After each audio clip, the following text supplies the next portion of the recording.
Boas noites. Alberto Núñez Feijóo revalidou a maioría absoluta nas eleccións autonómicas celebradas onte e acadou o que el mesmo cualificou de soño xusto antes de que comezase a campaña electoral. Tras os resultados de onte, Alberto Núñez Feijóo acada a súa terceira maioría absoluta consecutiva en Galicia e convértese no único dirixente autonómico de España que goberna con maioría absoluta, evitando así ter que buscar apoios doutros partidos para acadar a súa investidura. Do resto de partidos sobresae a irrupción de En Marea, que por primeira vez entra no Parlamento galego e se sitúa como a segunda forza, malia estar empatada a escanos cos socialistas, pero a formación de Luís Villares ten un maior número de votos na comunidade. Pola súa banda, os socialistas acadaron o seu peor resultado nuns comicios autonómicos en Galicia e por primeira vez quedan como terceira forza. O Bloque Nacionalista Galego rachou coas enquisas que só lles daban 2 deputados e se manteñen no Parlamento con 6 deputados, só un menos que na pasada legislatura. Finalmente, Ciudadanos non conseguiu entrar no Parlamento galego. No que atinxe os resultados da provincia, o Partido Popular foi a opción preferente do voto co 52,85% dos sufraxios e a cada 8 deputados, un menos que nos anteriores comicios. O PSDG obtivo 19,02% dos apoios e acadou 3 deputados, polo que perde un con respecto ás anteriores eleccións. En Marea obtén 2 deputados grazas ao 15,37% dos votos, o que supón un deputado máis que nas anteriores eleccións, as que se presentaran como alternativa galega de esquerdas. Finalmente, o BNG mantén o deputado que xa tiña pola provincia, o acadar o 7,40% dos apoios. Compre recordar que nestas eleccións a provincia tiña un deputado menos en xogo con respecto ás anteriores por mor da perda de poboación. Na provincia da Coruña, que nesta ocasión xogaba un deputado máis que nas anteriores, o Partido Popular obtivo 13 deputados, os mesmos que hai 4 anos. En Marea obtivo 5, un máis que nos anteriores comicios. O Partido Socialista mantivo os 5 deputados que xa tiña, ao igual que o BNG, que conservou os 2 deputados desta provincia. En Pontevedra, o Partido Popular acadou 11 deputados, o mesmo número que no ano 2012. En Marea, 5 deputados, 2 máis que hai 4 anos. O Partido Socialista sumou 4, polo que perdeu un con respecto ás anteriores eleccións, mentres que o Bloque Nacionalista Galego sumou 2 deputados, polo que tamén perdeu un representante. E finalmente, na provincia de Ourense, o Partido Popular obtivo 9 deputados, un máis que hai 4 anos. O Partido Socialista sumou 2 representantes, polo que perdeu 2 con respecto ás anteriores eleccións. En Marea obtivo 2 deputados, polo que sube un con respecto ao ano 2012, e o BNG mantivo o deputado por esta provincia. E o gran triunfador da noite, Alberto Núñez Feijóo, reuniu esta mañá o seu comité de dirección para avaliar os resultados obtidos.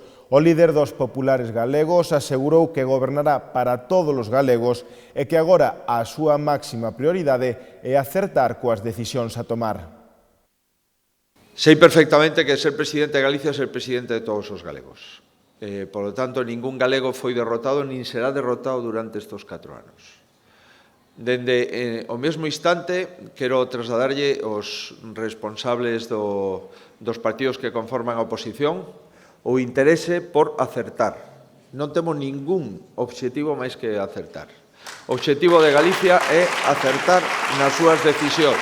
Galicia neste momento precisa de todos, é aquí onde viven as nosas familias, esta é a nosa casa, e na casa cabemos todos. Con independencia de que non estemos de acordo todos en todo, si cabemos todos, porque é unha casa grande, é a casa común. Por lo tanto, Galicia dixo sí ao seu futuro e por iso hoxe o futuro é noso. Só depende de nós. Só depende de nós porque Galicia vai a ter un goberno estable.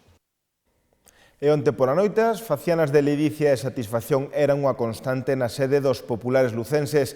Alí a presidenta provincial do partido, Elena Candia, agradeceu o traballo de todos os militantes, ademais de asegurar que a súa formación é a que mellor representa os intereses dos lucenses, polo que dixo que para ela é unha honra servir os veciños da provincia. Elena Candia tamén se amosou moi ilusionada ante o proxecto dos vindeiros 4 anos, do que dixo marcara un antes e un despois na provincia. Poño en valor que quen gana, indudablemente, é a nosa provincia.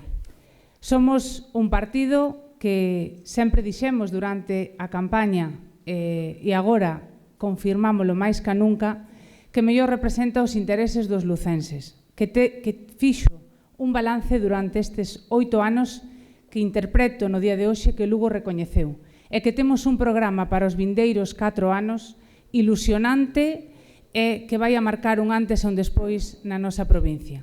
Continuaremos traballando porque entendemos a política única exclusivamente como unha forma de resolver os problemas dos veciños e veciñas. Temos unha gran provincia, tiñamos unha gran candidatura, temos un gran partido e, sin dúbida, temos un gran futuro. Moitas gracias a todos. Recordar que estamos única e exclusivamente para servir aos nosos veciños. E no Partido Socialista foron moi claros na súa valoración. O cabeza de lista dos socialistas lucenses, Luís Álvarez, asegurou que os resultados foron malos e que para nada respostaron ás expectativas do partido. Para Luís Álvarez, o seu partido tiña un proxecto sólido e ilusionante e, malia recibir este revés electoral, traballaran arreo para non defraudar as persoas que confiaron no seu partido. Evidentemente, non son bons resultados.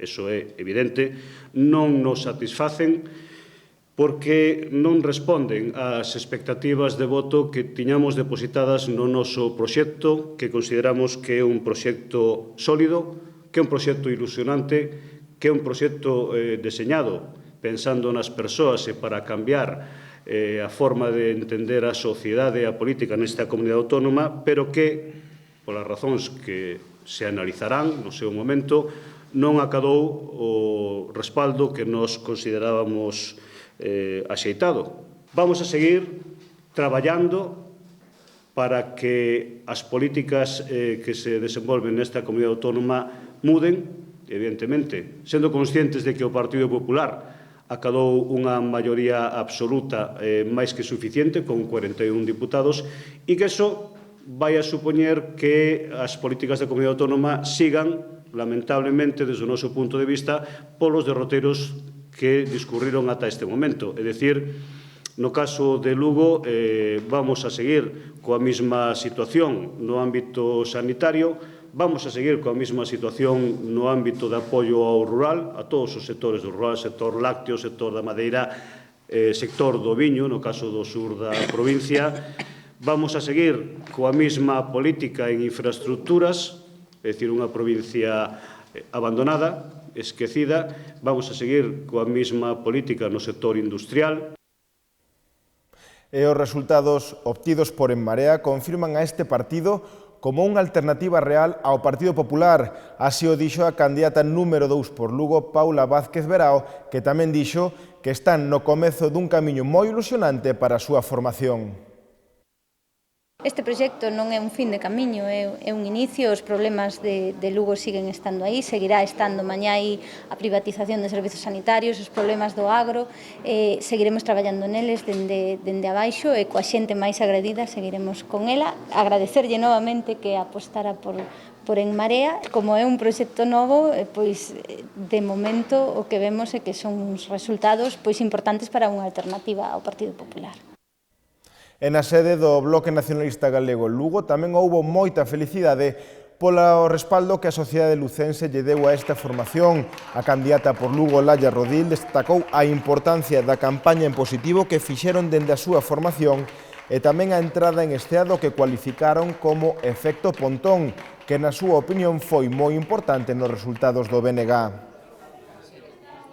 Mantermos o escano e a representación que tiña o Bloque Nacionalista Galego pola circunscripción de Lugo. Entendíamos que partíamos dunha situación adversa ao comezo da campaña, pero fomos quen de superar esa situación coa que iniciábamos a campaña electoral grazas ao esforzo inxente da militancia e dos simpatizantes que traballaron arreo durante máis de 15 días para espallar o proxecto do BNG e as nosas propostas sempre con un ton moi positivo, moi propositivo e deixando moi claro que nos representábamos un proxecto de futuro para este país. Iso dunha banda tamén xogou un papel fundamental o que denominamos o efecto Pontón, non? O papel que xogou a portavoz nacional e a candidata do BNG á presidencia da Xunta de Galiza, que conseguiu precisamente presentarse a sí mesma tamén como a líder que é dun proxecto de futuro para este país. E dende Ciudadanos lamentaron non entrar no Parlamento galego. A candidata por Lugo, Isabel Cendán, admitiu que os resultados foron decepcionantes para a súa formación e, na súa opinión, o medo ás forzas de esquerda influíu en que a chamada do PP o voto útil calou máis entre os votantes que a mensaxe de Ciudadanos. Por iso, Cendán dixo que teñen que aprender dos erros e comenzar dende cero, partindo do exemplo do Concello de Lugo, onde contan con 2 concelleiros.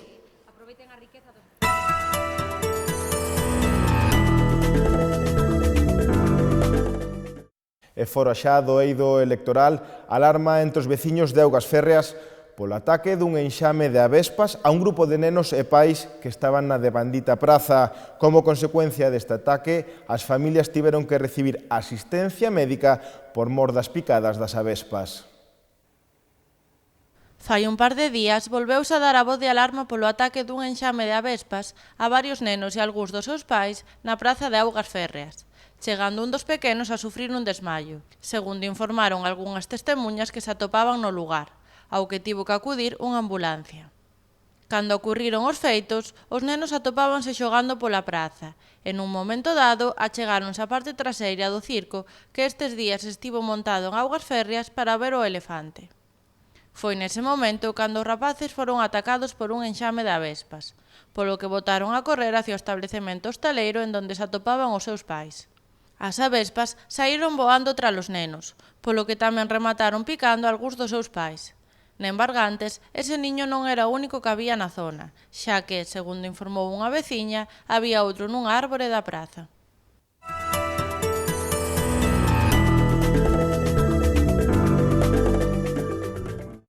Esta tarde comenzaron as xornadas penitenciarias lucenses cunha conferencia do xuíz Vázquez Taín. Durante a súa exposición, o xuíz falou do perigo das redes sociais, xa que aumentou o número de denuncias por acoso a través das redes. Vamos a seguir unha línea de continuidade relativa aos perigos de internet moi orientada aos rapaces novos, os delitos que se poden cometer tanto como autores como víctimas, e un pouco centrado na tema da pornografía infantil e todo este tema de intercambio de datos. Si el acoso en el colegio ya era un fenómeno muy normal, los medios de comunicación, las redes sociales, lo que permiten es que desde el anonimato se pueda realizar esa actividad. Entonces nos estamos encontrando con un incremento enorme, casi semana sí, semana no, están llegando algún tipo de denuncias, y para estos jóvenes, que su mundo real es más el mundo cibernético que el mundo material, pues el tener que vivir al margen del mundo cibernético, no poder tener un Facebook, no poder tener un Instagram, un perfil, el no poder tenerlo porque sufren acoso en él, significa casi una muerte para ellos, el no tener, es casi como romper las relaciones. Otro de los fenómenos que nos estamos encontrando mucho es la facilidad con la que los jóvenes de hoy en día son convencidos para intercambiar material pornográfico. Muchas veces detrás no hay otro joven, sino que hay un adulto. E isto foi todo pola nosa parte, pero lembren que poden ser informados a través do xornal El Progreso e do portal do grupo elprogresogaliciae.com. Deixámolos agora con imaxes da mostra de Sucasas que se pode ver na Deputación Provincial, pero lembren que voltamos nuns minutos con toda a información deportiva. Ata agora.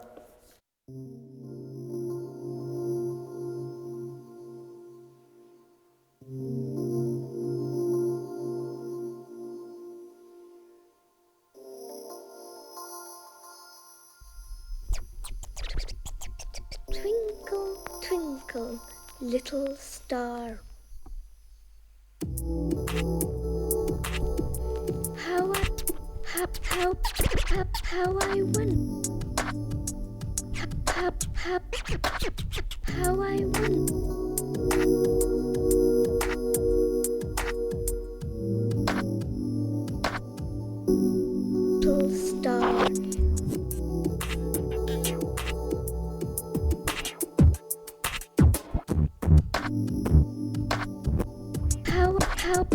How I wonder.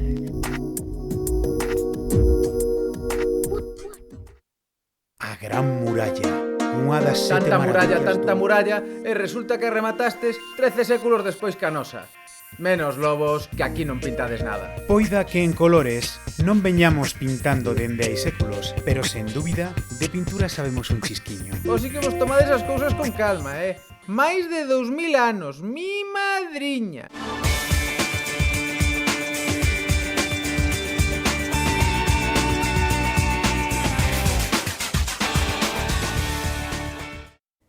Empate do Club Deportivo Lugo ante o Almería nun encontro no que ambos conxuntos apenas gozaron de ocasións de gol e no que a igualada foi o resultado máis xusto. Con este resultado, os xogadores de Luís César Sampedro mantéñense invictos na Liga e sitúanse na terceira posición, a só un punto do Córdoba, que é segundo e ocupa postos de ascenso directo á Primeira División. E o deputado de Deportes, Pablo Rivera, reuniuse esta mañá con representantes dos 7 clubes de piragüismo da provincia para coñecer de primeira man as súas necesidades.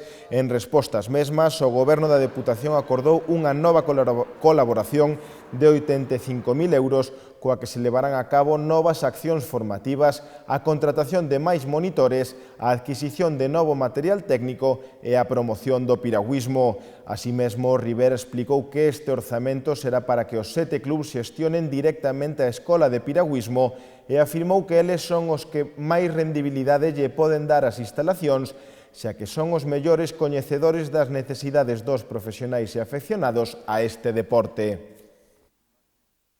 Quero anunciar, como xa se ven traballando dende fai uns meses, que de cara ao próximo orzamento que se comezará a elaborar agora recentemente, se vai a comprometer unha partida específica para darlle continuidade, mellorar e profundizar na mellora da escola de piragüismo, e creo que a mellor maneira de facelo é facendo un convenio de colaboración cos 7 clubes que hai nesta provincia que tanto defenden e apoian este deporte, que tantos éxitos nos está a dar.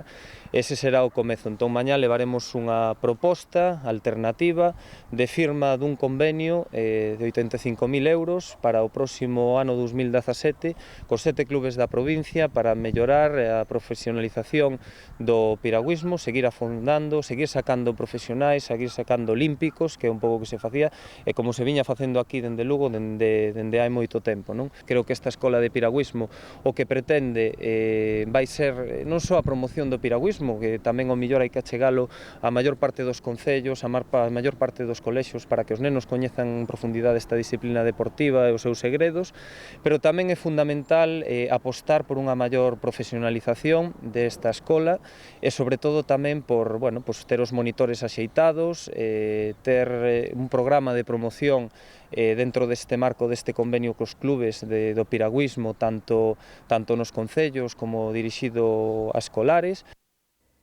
E ata aquí a información deportiva de hoxe. Que teñan moi boa noite e ata mañá.